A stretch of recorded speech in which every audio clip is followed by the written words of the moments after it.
We will leave Danglars struggling with the demon of hatred, and endeavoring to insinuate in the ear of the shipowner some evil suspicions against his comrade, and follow Dantes, who, after having traversed La Canebière, took the Rue de Nouailles, and entering a small house, on the left of the Allées de Meillan, rapidly ascended 4 flights of a dark staircase, holding the baluster with one hand, while with the other he repressed the beatings of his heart, and paused before a half-open door, from which he could see the whole of a small room.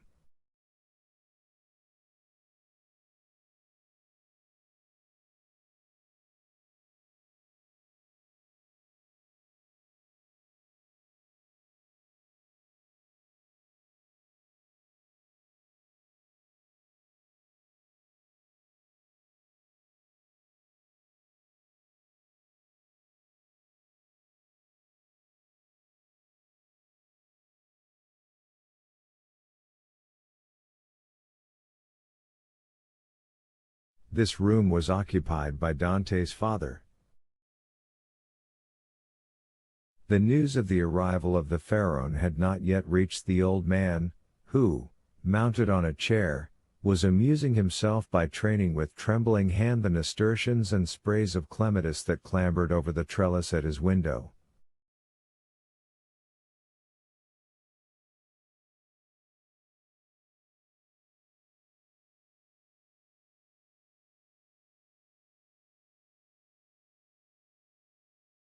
Suddenly, he felt an arm thrown around his body, and a well-known voice behind him exclaimed,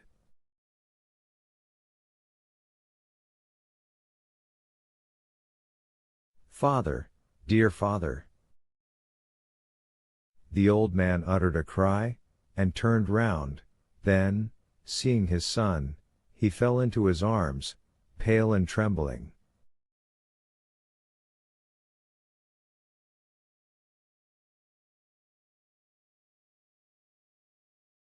"What ails you, my dearest father? Are you ill?" inquired the young man, much alarmed.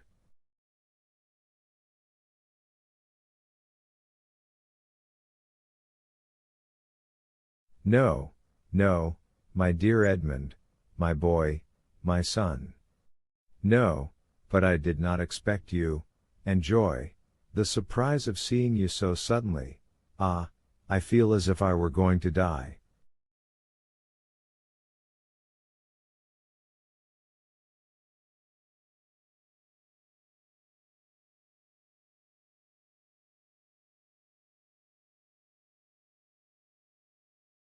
"Come, come, cheer up, my dear father. 'Tis I, really I."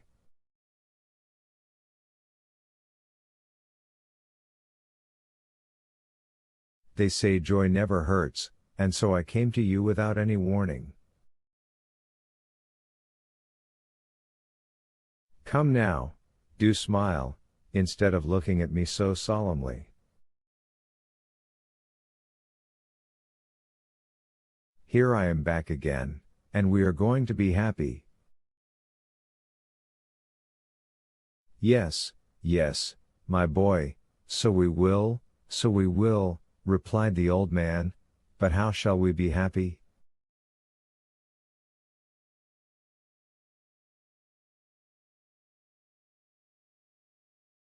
Shall you never leave me again? Come, tell me all the good fortune that has befallen you. God forgive me, said the young man, for rejoicing at happiness derived from the misery of others, but, heaven knows, I did not seek this good fortune, it has happened, and I really cannot pretend to lament it.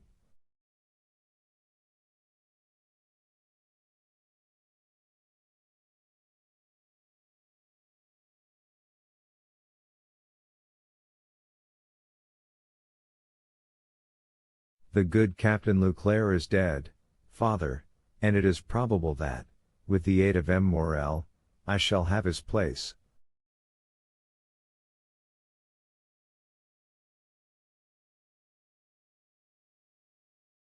Do you understand, father? only imagine me a captain at 20, with 100 louis pay, and a share in the profits.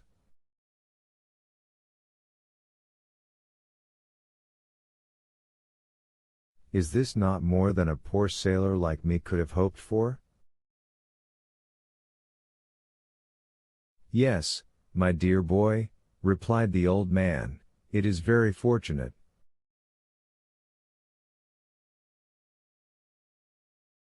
Well, then, with the first money I touch, I mean you to have a small house, with a garden in which to plant clematis, nasturtiums, and honeysuckle. But what ails you, father?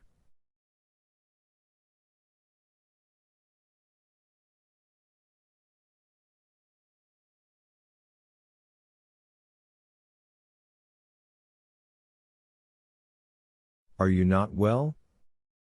'Tis nothing, nothing, it will soon pass away. And as he said so the old man's strength failed him, and he fell backwards.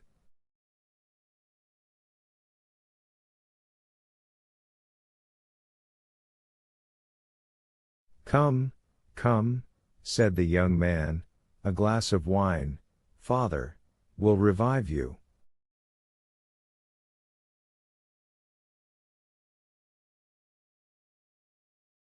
Where do you keep your wine? No, no, thanks. You need not look for it, I do not want it, said the old man.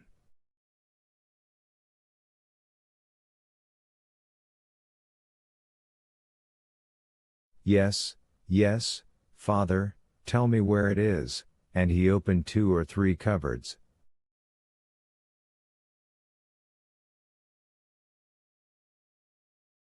It is no use, said the old man, there is no wine.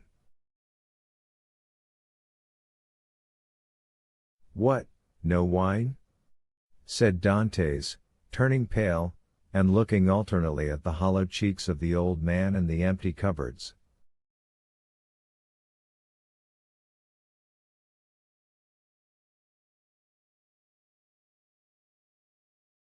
What, no wine? Have you wanted money, father? I want nothing now that I have you, said the old man. Yet, stammered Dantes, wiping the perspiration from his brow, yet I gave you 200 francs when I left, 3 months ago.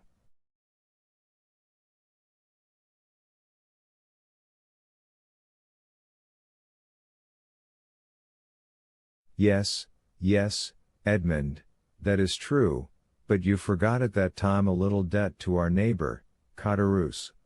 He reminded me of it, telling me if I did not pay for you, he would be paid by M. Morel, and so, you see, lest he might do you an injury.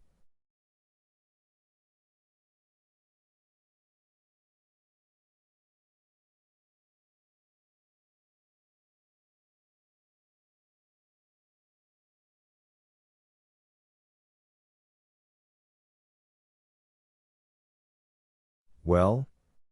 Why, I paid him. But, cried Dantes, it was 140 francs I owed Caderousse.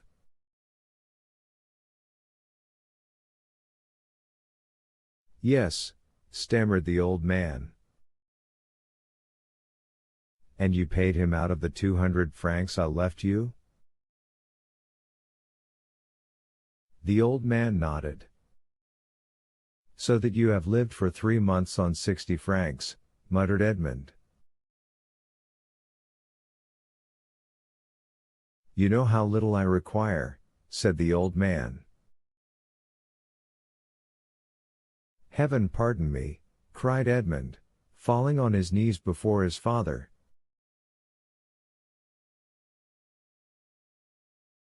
What are you doing? You have wounded me to the heart. Never mind it, for I see you once more, said the old man, and now it's all over, everything is all right again.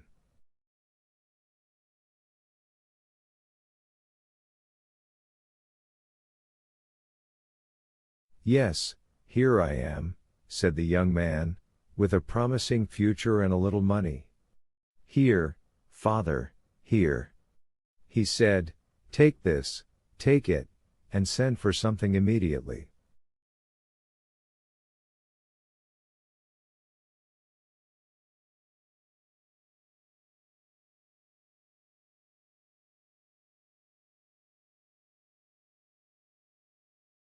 And he emptied his pockets on the table, the contents consisting of a dozen gold pieces, 5 or 6 5-franc pieces, and some smaller coin.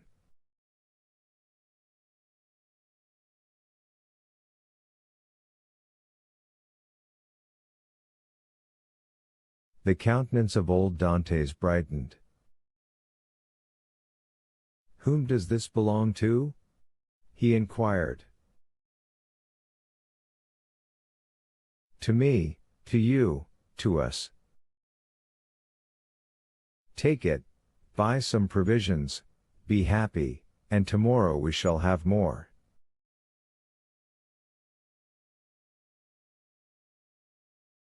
"Gently, gently," said the old man, with a smile, "and by your leave I will use your purse moderately, for they would say, if they saw me buy too many things at a time, that I had been obliged to await your return, in order to be able to purchase them."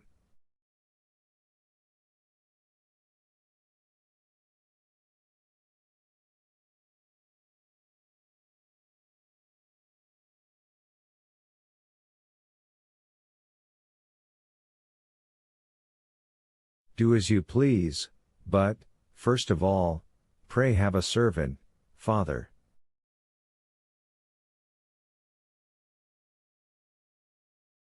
"I will not have you left alone so long. I have some smuggled coffee and most capital tobacco, in a small chest in the hold, which you shall have tomorrow."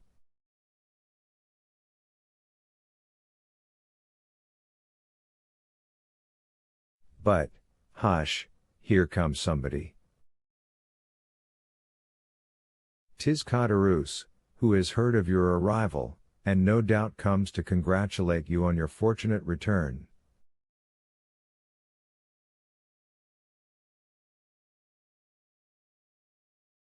"Ah, lips that say one thing, while the heart thinks another," murmured Edmund.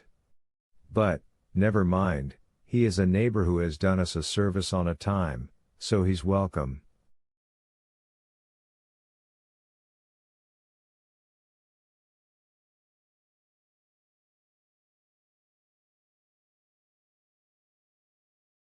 As Edmund paused, the black and bearded head of Caderousse appeared at the door,